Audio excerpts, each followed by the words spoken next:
Hey guys, what's up? This is the PC Professor, and I got a request the other day to make a video on how to make Photoshop backgrounds for YouTube. And so I'm going to talk about that today, and I'm going to talk a little bit about brushes. And this is going to be kind of a hard tutorial to do for a basic Photoshop user, because a lot of this stuff is pretty subjective, and there's not like a one formula that you can use to make a good background every single time.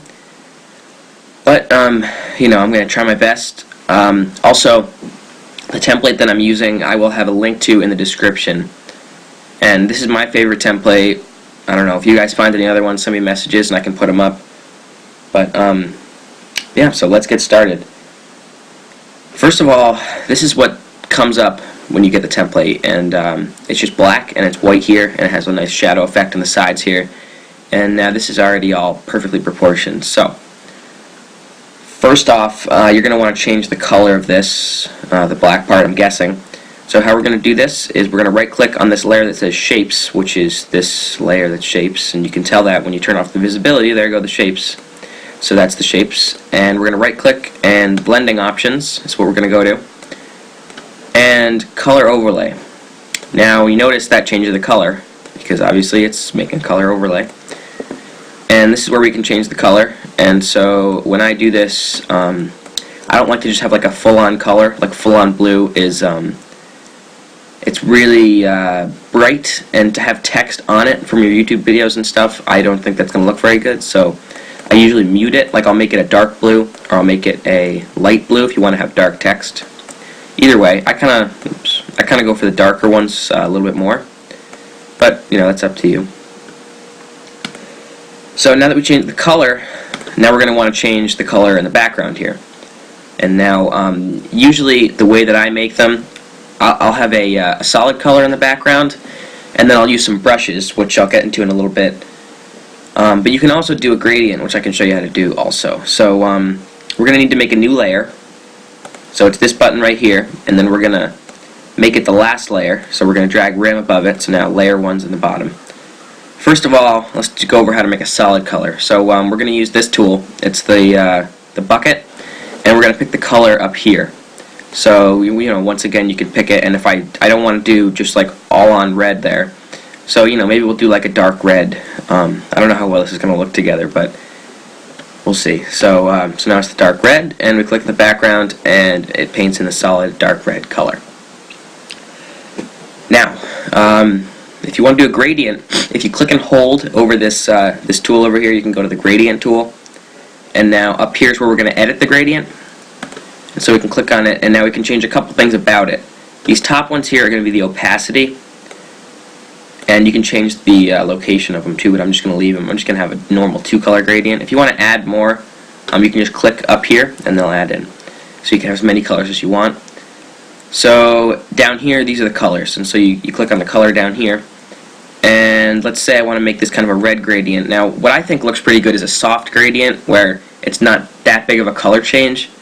So I'm going to show you what I mean by that. So I'm going to start with this kind of darkish red, the same kind of color that we have over here. And then for this one, I'm going to have a lighter red, like this. So you can see how, we have the light over here and the dark here, and it's kind of like a soft fade. But you know, you guys can do whatever you want for the gradient there. And so now I'm going to make the gradient in the background. Now one thing that I really want to do is I want to make sure that it's straight up and down, at least the way I'm going to do it. You can just do it, you know, diagonally or however you want, but I think that the way that looks the best is actually straight up and down. So the way that you can make it perfectly straight is if you hold shift, and then I'm going to drag. Now what these are the actual two ends of it. So the two ends, that's right up here. This is going to be the first color that we used, and then here is going to be the last. So just like that. And since I held shift, it's perfectly straight. Now the dark part's on the top, so I'm going to want to do it the other way. So you notice I started from the top that time. I'm going to do the same thing, except this time I'm going to start from the bottom. And now this way I have a nice soft gradient. And usually you want the lighter colors on top, because it kind of makes it like it's, I don't know, I think it looks a little bit better. Anyway, Now that we have the two colors that we want to use, our base colors, we're going to get into brushes. Now, right before we get into brushes, I just want to mention that a lot of the time with the shapes here, I'll do some different blending options, and you can mess around with these. Like if you click this bevel and emboss, you can see that the panels here are kind of 3D. So you can mess around with that. Put textures on it. I don't really like doing that. And then you can mess around with the levels here too, with the contour, with the bevel. If you say the depth up, you're going to get the big, deep bevel here, and then you can make the size bigger. You can see what that just did.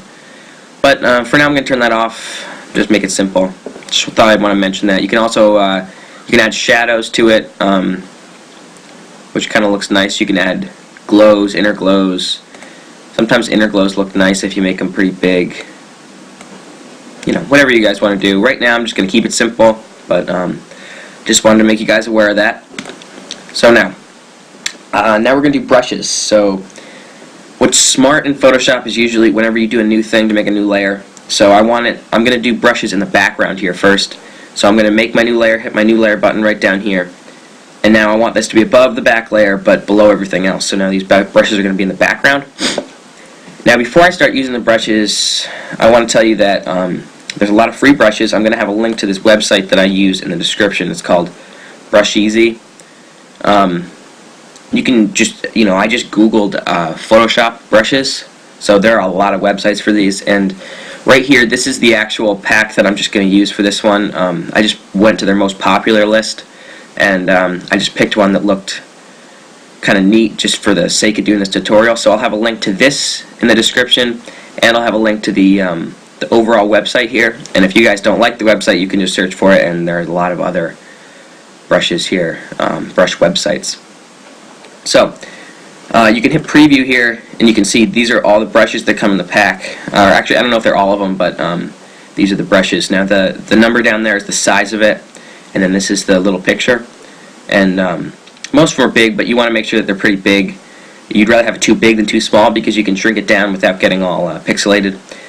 And then you just hit download, and it's going to be a zip file. And so you save the zip file, and you open it, and then if you just click on the brush, if you have CS4, it might work with some of the older versions of Photoshop, but if you just click on the brush, it just installs itself. Like when I download it, I've already downloaded it, so I'm not going to do it again, but then when you click on it, it'll just load up Photoshop, it'll open up the window, and then when you check your brushes, you should have more. If that doesn't work, just Google it for your version of Photoshop. Alright, so now I'm going